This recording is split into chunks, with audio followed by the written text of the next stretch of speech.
Hi, and welcome to Creepy Crime Story, where the darkest truths aren't imagined, they're real. Cohasset, Massachusetts. New Year's morning, 2023. 39-year-old Anna Walsh, a real estate executive who split her life between Washington, D.C. and the quiet coastal town south of Boston, did not appear for her scheduled flight to work. Within minutes, silence surrounded her absence. She never boarded a plane. She never sent a text to reassure her colleagues. And in a small neighborhood where little ever happened, that silence was enough to set off alarms. Days later, a concerned friend dialed 911 asking for a welfare check that would launch one of the most closely watched crime investigations in the country. Anna was known for structure. Her colleagues describe her as punctual, disciplined, and always connected. For someone with that reputation to vanish between a holiday night and the first workday of the year was more than out of character. It was immediately suspicious. In law enforcement, patterns matter. And when a pattern is broken without explanation, it signals trouble. Police were dispatched to the Walsh residence on January 4th after both her employer and close friends reported that she had not been seen since New Year's Day. The entry to the home was routine at first. Officers logged the time, walked through rooms, and scanned for signs of voluntary departure. But anomalies quickly appeared. Her purse sat in the kitchen. Her phone and charger were still inside. Her passport was untouched. The luggage she would have needed for a business trip remained in place. No forced entry, no signs of a struggle, just a house that looked lived in, with the essentials of travel left behind. Officers recorded the scene with body-worn cameras. These early records would later prove essential in establishing that nothing in the residence suggested Anna left on her own terms. The initial response followed procedure. Officers documented conditions room by room, contacted reporting parties, and checked for immediate threats. Children were found safe inside the home. That raised another concern. How could a mother with 3 young kids leave for a trip without her identification, her suitcase, or even her phone? The first theory, that Anna simply decided not to travel, collapsed in minutes once calls to airlines confirmed she had no ticket purchased under her name and no appearance at Logan Airport security. Investigators interviewed her husband briefly, who claimed she had arranged for a rideshare in the early hours of January 1st to get to the airport. On its face, the claim might have sounded plausible, but within hours, officers checked rideshare records and surveillance from Logan International. No such trip existed. No rideshare driver picked up at the Walsh home, and no footage ever captured Anna entering the terminal. For investigators, this was negative evidence. The absence of activity where there should have been some. Negative evidence can be as powerful as physical findings. When a person with a consistent history of showing up for work suddenly does not, when technology that normally records movement shows silence instead, those voids are red flags. Within the first day of the welfare check, police already had a working outline. Anna was last physically seen at her home just after midnight on January 1st. Her phone activity stopped soon after. No one saw her board a flight or travel by car to Washington, D.C. Her belongings remained in place, contradicting any narrative of voluntary travel. Every missing person case begins as a race against time. Within hours of documenting these anomalies, Cohasset police requested support from the Massachusetts State Police and federal partners. A coordinated approach was needed because by January 4th, Anna had already been missing for 3 days. The trail was growing cold. Neighbors were canvassed. Some security cameras in the area were checked for unusual traffic. A few leads pointed to vehicles leaving the area at odd hours, but none clearly identified Anna. Investigators noted that the early hours of New Year's Day are often chaotic. Fireworks, parties, heavy traffic, which makes tracing movements difficult. But that chaos also provided cover for anything unusual that might have happened. As officers continued their search, they had to balance procedure with urgency. Interviews were logged, timelines written down minute by minute. Where was Anna between midnight and sunrise on January 1st, and why had her husband's account failed to align with digital records? At this stage, investigators did not make conclusions. They built a file. Contradictions noted, timelines assembled, and every piece of evidence, or lack of it, placed under review. The absence of Anna Walsh was no longer just a missing person case. It had shifted into something darker. From the start, investigators faced the reality that without voluntary departure, the alternatives narrowed, either accident, abduction, or something even more deliberate. By the evening of January 4th, law enforcement had formally reclassified the situation. The house was logged as a potential scene of interest, though no physical violence had yet been documented. That careful wording mattered. Investigators knew that once they labeled it a crime scene, every detail would have to withstand scrutiny in court. Instead, they documented quietly, preserving options for forensic teams to return. For the public, the disappearance of Anna Walsh spread quickly. Media outlets picked up the story. A successful professional, a mother of three, gone without explanation on the first day of the year. Viewers across the country began to speculate. But behind the scenes, investigators stayed anchored to data, timestamps, logs, phone records, and sworn statements. The first chapter of this case, the welfare check and the anomalies inside the home, gave investigators the baseline they needed. From here, each discovery would build on the last. The missing person report on Anna Walsh had already shifted tone within hours of the first welfare check. What began as a routine call quickly gained the weight of contradiction. Police were not only dealing with the absence of a professional mother of three, but also with accounts from inside the home that did not line up with records. This is the point where procedure moves from documenting what is visible to testing what is said against what the systems show.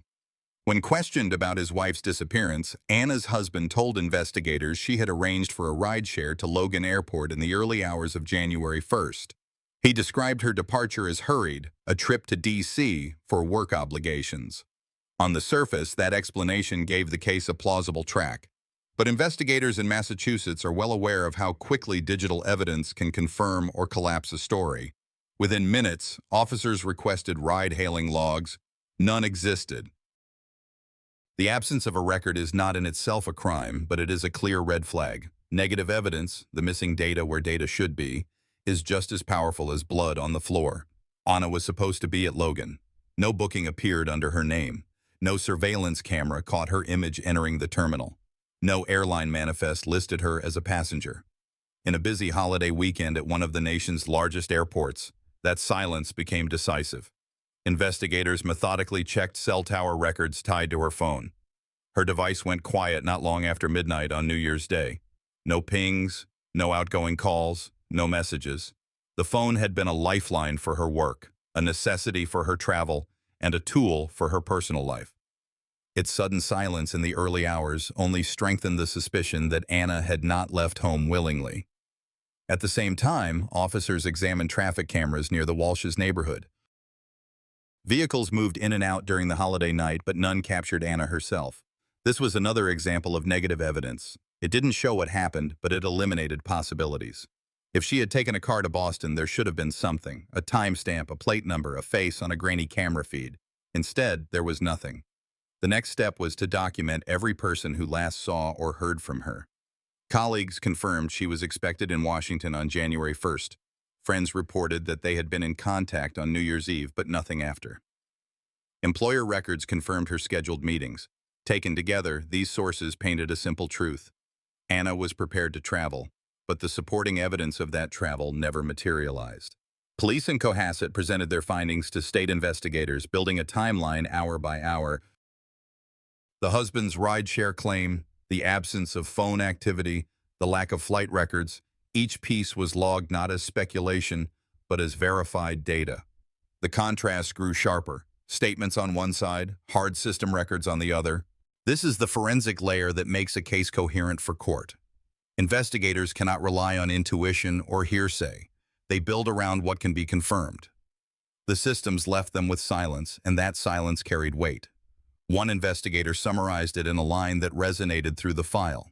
The data aligned too cleanly. Sometimes that was the problem.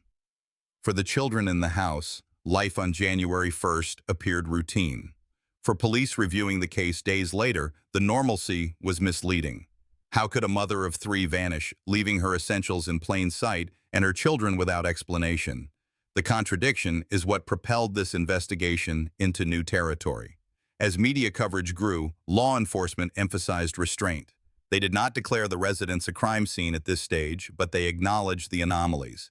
They knew every misstep in classification could be challenged later in court.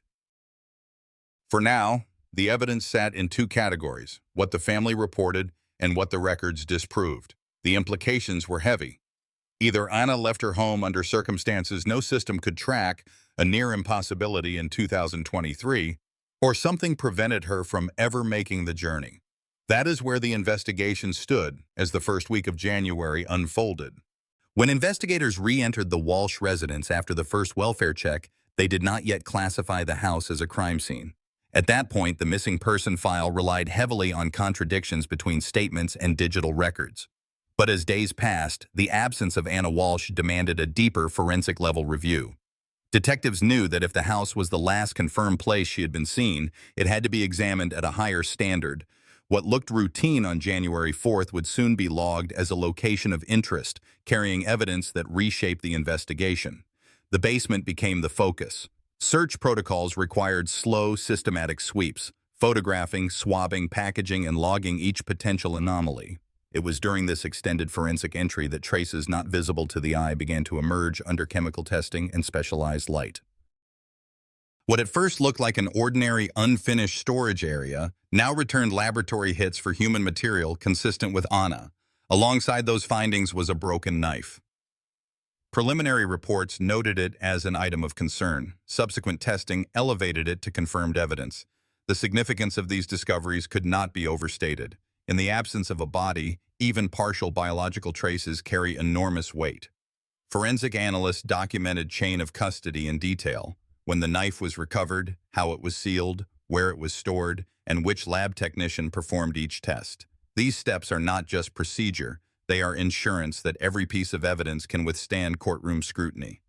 Without them, the prosecution of a no-body homicide would be almost impossible.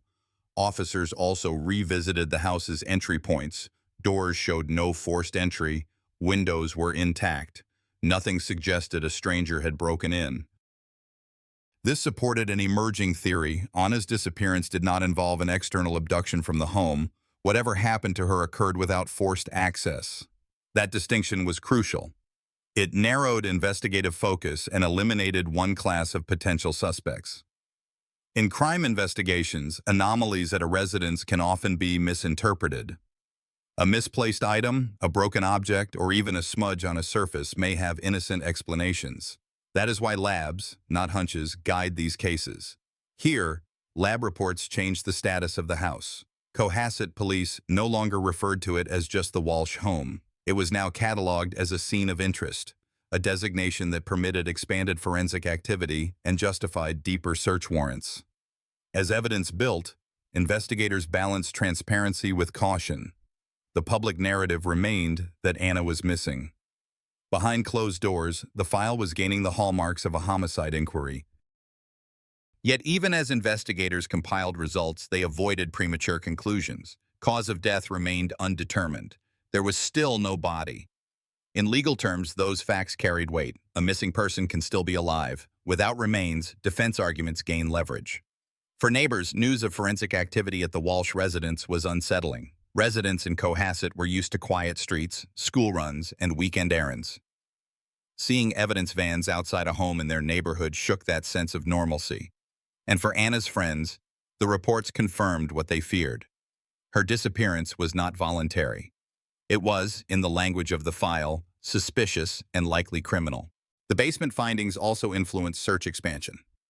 If traces inside the home suggested foul play, investigators needed to know where any additional items had gone. Disposal paths were mapped. Refused transfer schedules were reviewed. This was the procedural bridge that eventually led to larger discoveries outside the residence. But at this stage, the crucial breakthrough was already clear. The home, once considered a normal family space, now contained confirmed biological evidence tied to the missing woman. Cases like this demonstrate the importance of patient, layered investigation. Initial sweeps cannot always detect what deeper analysis will reveal. That is why investigators resist declaring conclusions early. The quiet anomalies in the basement provided a new forensic layer, not a conclusion, but a pivot point. The file was no longer built only on contradictions between statements and records. It now contained physical evidence, logged, tested, and verified. In true crime work, silence can speak volumes, but material evidence provides the anchor. Here, those anchors were the knife fragments and trace biological material. Together, they were enough to shift strategy. Investigators would not only search beyond the property, but also begin preparing a theory of the case grounded in forensic science rather than speculation. By mid-January, the official language in court filings began to reflect this shift. Prosecutors spoke of investigative leads suggesting foul play. Warrants included references to recovered physical evidence. The words were chosen carefully, but they indicated a reality. Investigators believed Anna Walsh was no longer missing voluntarily. For those following the case, this chapter of the investigation was where suspicion hardened into evidence. The home was not just a backdrop to a disappearance, it was part of the story itself. And as every forensic report returned, the narrative of voluntary departure collapsed further. In high-stakes missing person cases, digital forensics often carries as much weight as any physical scene. By the second week of January, the Cohasset file on Anna Walsh had already shifted from welfare check to active crime investigation. The basement traces gave investigators their first confirmed biological evidence, but the silence of her devices and the anomalies in digital records pushed the case into sharper focus. This was where the narrative of disappearance collided with the hard facts of technology. Detectives began by reconstructing Anna's expected travel. On December 31st, she had communicated with friends and colleagues about her plan to return to Washington, D.C. for work on January 1st. She was scheduled for important meetings tied to her real estate position. The assumption of a New Year's Day departure gave investigators a baseline. An airline manifest, a rideshare record, and her personal phone usage should have supported that travel. But every system reviewed returned negative results. No rideshare booking existed. No airport footage placed her at Logan. No airline record confirmed a flight. This absence, while already troubling, was compounded by her phone's sudden silence after midnight on January 1st. For someone whose professional life relied on constant digital communication, that silence was inconsistent with voluntary travel. Analysts pulled tower logs for her device. The pings ended in Cohasset. There was no handoff toward Boston or Washington. The device simply stopped. Parallel to this, investigators reviewed phone records from the Walsh household. The husband's explanation about her early morning departure did not match call data. His own phone activity placed him at home during critical windows. The inconsistencies became more pronounced when investigators traced his later movements, particularly around trips outside the house when Anna was already unaccounted for. Search history added another forensic layer. Digital warrants uncovered internet queries that, while circumstantial alone, pointed toward planning or aftermath. Investigators documented these in official filings, noting the times and phrasing of the searches. Each was logged, time-stamped, and preserved. Prosecutors later emphasized that these were not random internet wanderings but clustered around the period immediately following Anna's disappearance. Another thread came from store surveillance. Detectives obtained footage from a local Home Depot in the days after Anna vanished. The video captured purchases of cleaning supplies, tarps, and related materials. Receipts were matched to items recovered during searches. Again, none of these facts stood in isolation, but together they built a narrative of post-disappearance activity inconsistent with a voluntary departure. The absence of Anna's own financial activity reinforced the digital silence. Credit cards remained unused. Bank accounts showed no voluntary transactions. For someone employed in a high-pressure real estate role, the cessation of financial activity was a strong anomaly. In crime investigation, continuity is often the best indicator of normalcy. Its sudden end suggests disruption, sometimes fatal. At this stage, the investigation team integrated digital forensics with physical evidence from the home. Analysts could now demonstrate a timeline. Anna was last active on New Year's Eve. Her phone died in Cohasset early on New Year's morning. Purchases of materials linked to concealment occurred days later. Each fact reinforced the likelihood of foul play. Importantly, these findings were not speculation. They were data, each with chain of custody, each admissible in court. Colleagues in Washington confirmed she never arrived for her meetings. For her employer, the absence was uncharacteristic and alarming. Combined with the digital and financial silence, this confirmed to investigators that Anna's disappearance was involuntary. She had not simply chosen to vanish, she had been cut off. The integration of data also highlighted investigative challenges. Negative evidence, like missing rideshare logs or absent financial transactions, requires careful framing.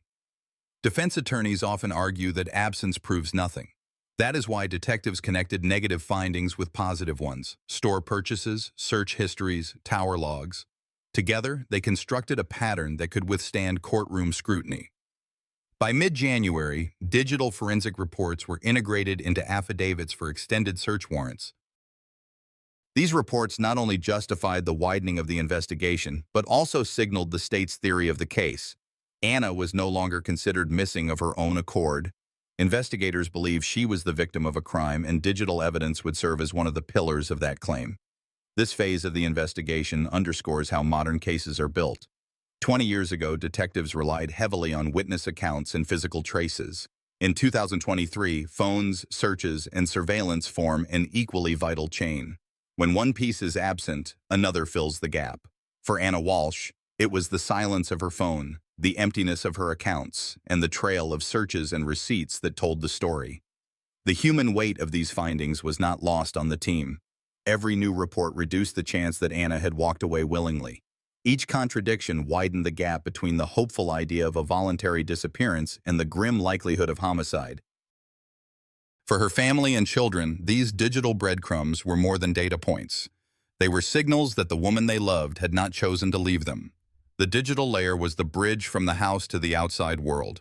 It allowed investigators to move beyond the basement findings and into a broader narrative supported by technology. What began as anomalies in records became a coherent case theory. Anna did not board a plane. She did not make it out of Cohasset alive. The deeper an investigation runs, the more it turns toward the lives behind the case files. Anna Walsh was not only a missing person, she was a mother, an executive, and a woman navigating a complex personal and professional world. To understand the disappearance, investigators had to reconstruct her patterns of life, her stress points, her relationships, and the factors that might have escalated into violence. This forensic lens is known as victimology, and in high-profile crime cases, it often provides the context that digital and physical evidence alone cannot supply. Anna was 39 years old, living with her husband and 3 young sons in Cohasset, Massachusetts. Professionally, she was a rising real estate executive based in Washington, D.C. The dual residence lifestyle required constant travel, weekdays in D.C., weekends in Cohasset. For her, routine was critical. She balanced her executive role with parenting responsibilities, relying on structure and planning. Colleagues described her as punctual, detail-oriented, and intensely professional. The absence from her scheduled January 1st meetings was flagged immediately because it clashed with everything known about her. Investigators examined her recent communications. Texts and emails in late December reflected a woman focused on work deadlines and family logistics. There were no signs of voluntary withdrawal, no coded messages suggesting she planned to vanish. Instead, she confirmed New Year's travel plans, coordinating transport and meetings. That paper trail of normalcy became, in forensic terms, a baseline of expected behavior. When it stopped abruptly, investigators noted the sharp contrast. At the same time, detectives looked into the pressures inside the household. Brian Walsh, her husband, was already under federal scrutiny in a separate case involving art fraud. Court records showed he was awaiting sentencing for selling counterfeit Andy Warhol paintings. This legal exposure placed significant strain on the family, both financially and emotionally. The imbalance between Anna's professional success and Brian's legal troubles created a dynamic that colleagues and friends later highlighted to investigators. Anna's close friends reported that she had spoken of challenges in the marriage. These statements, while not definitive evidence, provided investigators with an escalation theory. If a spouse feels cornered by financial stress, legal risk, or domestic conflict, the risk of violence can increase. Detectives documented these accounts carefully, treating them as testimonial evidence to support or contradict physical findings. Forensic victimology also extends to lifestyle analysis. Investigators confirmed Anna's reliance on regular phone contact with colleagues and family. The fact that she did not call, text, or log into work systems after January 1st reinforced the involuntary nature of her disappearance. Negative activity, no phone, no banking, no social media, was as meaningful as any positive lead. It aligned with the earlier digital evidence review. As the investigation advanced, the pattern of escalation became clearer. On one side was a woman whose professional trajectory was upward, whose personal schedule was structured, and whose communications were active until the moment she disappeared. On the other was a household under financial and legal strain, with a partner already entangled in federal charges. That convergence of upward mobility and downward pressure was noted in official filings as a potential flashpoint. The case file also included testimony from Anna's employer in Washington. They confirmed her promotion plans, her scheduled attendance at strategy meetings, and her reliability as an employee. For prosecutors, this professional stability countered any defense narrative of voluntary disappearance. No executive on the rise abandons a promotion, a paycheck, and 3 children without explanation. The context added weight to the forensic data and physical findings. In towns like Cohasset, crime cases like this ripple far beyond one family. Residents reported unease as search teams combed wooded areas and investigators searched the Walsh property. For a community accustomed to quiet streets, the sudden presence of law enforcement, media trucks, and cadaver dogs underscored the seriousness of the escalation. The case was no longer a missing person inquiry. It was a suspected homicide unfolding in real time. For investigators, escalation was not just about motive, but also about timing. Why New Year's? Analysts considered the symbolism, family gatherings, holiday stress, and the expectation of travel. If a spouse sought to exploit a moment when absence might initially seem plausible, such as a scheduled flight, that timing could serve as cover. The fact that Anna was supposed to be in Washington on January 1st made her absence less noticeable in Cohasset for several days, giving any perpetrator critical lead time. The Victimology report closed with a sobering conclusion. Anna Walsh was a woman with established patterns, strong professional commitments, and close social ties. Her sudden disappearance could not be reconciled with her known behavior. That conclusion, drawn from lifestyle reconstruction, directly informed the escalation theory that prosecutors would later argue in court. Her disappearance was the product of intentional violence, not voluntary choice. By aligning lifestyle, testimony, and circumstantial context, investigators could present a picture that explained not only what was missing, but why. Forensic victimology bridged the gap between raw data and human reality. It showed jurors and the public that Anna Walsh had every reason to live and none to vanish. The disappearance of Anna Walsh had already shifted from a missing person inquiry to a homicide investigation, and by early 2023, law enforcement in Massachusetts faced the challenge of building a prosecutable case without a recovered body. In the absence of a physical recovery, prosecutors leaned on a layered strategy. Digital forensics, physical residue, and testimony woven together to create a chain of evidence tight enough for court. This is where the case transitioned from investigative procedure to legal maneuvering, a critical pivot that defined how the crime would be framed in front of a jury. Detectives had pieced together a timeline that showed Anna was last seen in the early hours of January 1, 2023. Her phone went silent shortly after. Preliminary checks confirmed no outgoing activity, no new charges on financial accounts, and no physical sightings at airports where she was supposed to travel. The negative evidence, the absence of her digital footprint, was almost as powerful as positive findings. In missing person cases, people usually leave trails even when they try not to. Anna left none. The charging theory leaned heavily on what prosecutors classified as working evidence. Surveillance records showing Brian Walsh making stops at hardware and home supply stores, purchasing items that investigators argued were consistent with attempts to dispose of a body. Financial logs confirmed the transactions and video matched the timing. Investigators presented this as a deliberate sequence, not incidental shopping. Defense attorneys countered by suggesting that purchases alone do not prove a crime, but prosecutors maintained that context gave them meaning. Search warrants executed at the Cohasset home turned up physical traces that were subjected to laboratory analysis. Confirmed findings included DNA consistent with Anna's profile on items recovered during the investigation. Even in the absence of a body, forensic residue gave prosecutors a foundation. Negative evidence again supported their narrative. No signs of forced entry, no indication that Anna prepared for voluntary travel, and no record of communication after she was last seen alive. Geography also played a role in the charging theory. Investigators established a chain of movements consistent with Brian Walsh's vehicle leaving the Cohasset area and traveling toward disposal sites later searched by state police. Digital toll data and traffic cameras linked vehicle movements across Massachusetts. In court filings, prosecutors emphasized the consistency of these routes with the timeline of Anna's disappearance. The defense again pointed out the lack of direct imagery showing Anna herself. But prosecutors didn't need to show her presence. They needed to show the improbability of her absence being voluntary.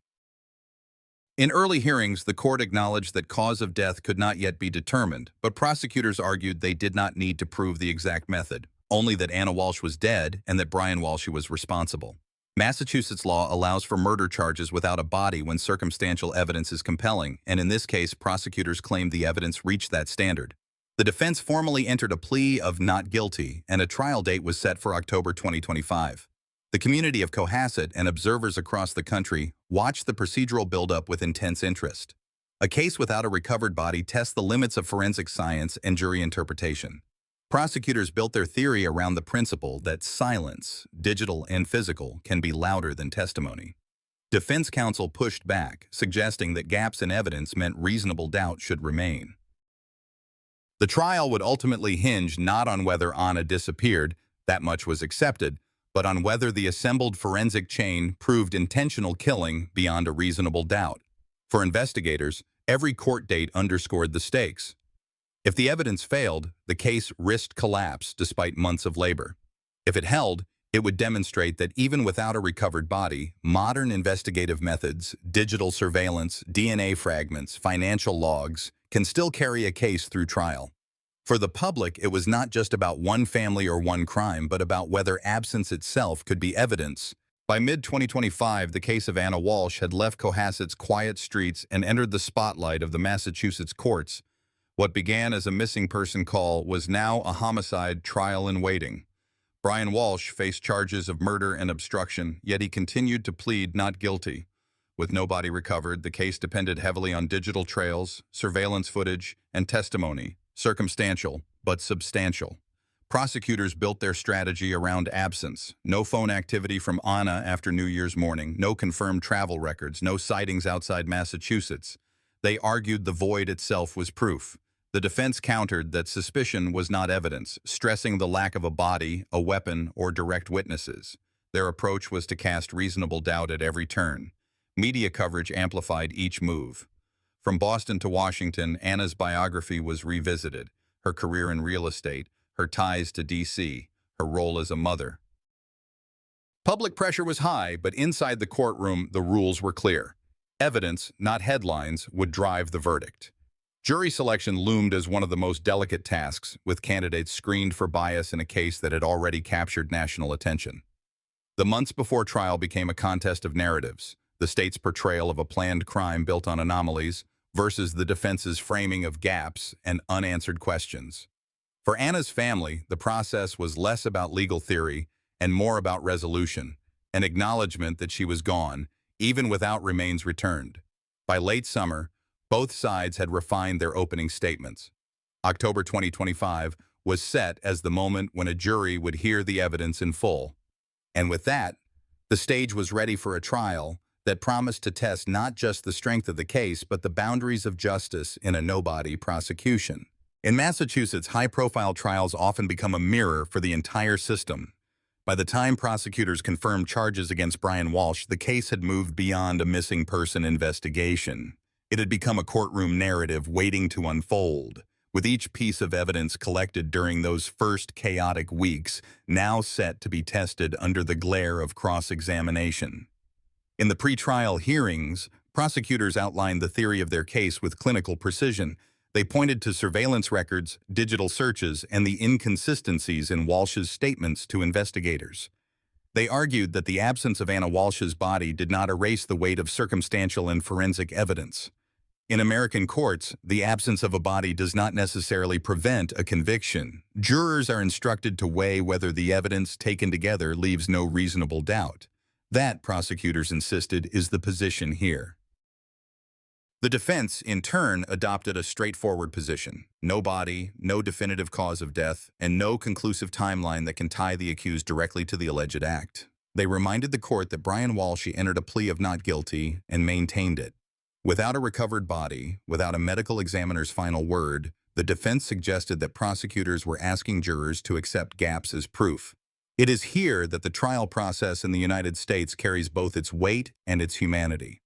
A jury of Massachusetts residents will be asked to sit, listen, and decide whether Anna's disappearance, as devastating as it has been for her family and community, can be legally proven as murder beyond a reasonable doubt. Jury trials in cases like this often stretch weeks, sometimes months, with motions, witness testimony, and expert analysis dissected piece by piece. The timeline of October 2025 is not arbitrary. It represents the earliest slot when the court, the attorneys, and the state could align their calendars for a case of this scale. Until then, Anna Walsh's name lingers as both a victim and a mystery.